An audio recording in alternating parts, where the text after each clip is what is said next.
So, Tom, what exactly is a fiduciary? Well, a fiduciary is a person that has a legal duty to protect someone else's benefit. And in doing so, they have to subordinate their own personal interests for the benefit of the other person. All right, that's pretty clear and concise.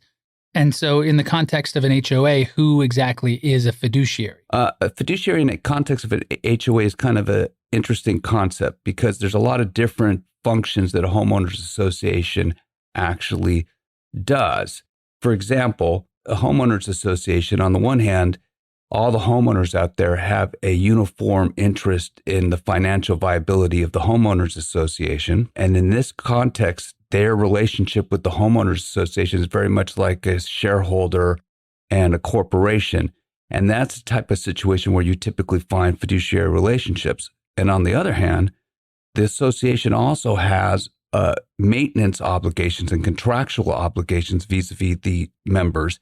Those type of situations aren't ordinarily fiduciary relationships. So oftentimes what we're talking about, whether or not somebody's acting as a fiduciary, depends often in what the function is. For example, in a homeowners association, the directors almost always owe a fiduciary duty to the corporation, and the officers similar to the corporation itself to carry out those functions.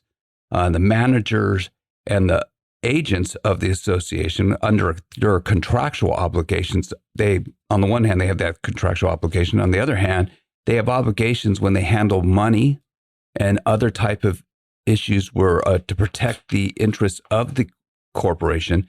Those are also fiduciary type of responsibilities. And that's been recognized by the legislature in the Civil Code sections 5375, for example, governing disclosures from managing agents. And they also have requirements as to what they have to do to review and handle homeowners association money. Another situation where there might be a fiduciary relationship is when the developer controls the board of directors.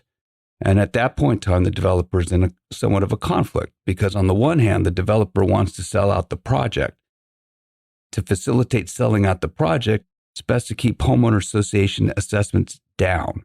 The flip side is the association entity itself needs appropriate funds to come in to build up their reserves to take care of their maintenance obligations. So in that situation, while the developer has control of the board, the developer and the managing agents that sit on the board of directors, they have a fiduciary duty to advance the interests of the association rather than the interests of the developer in selling out the project.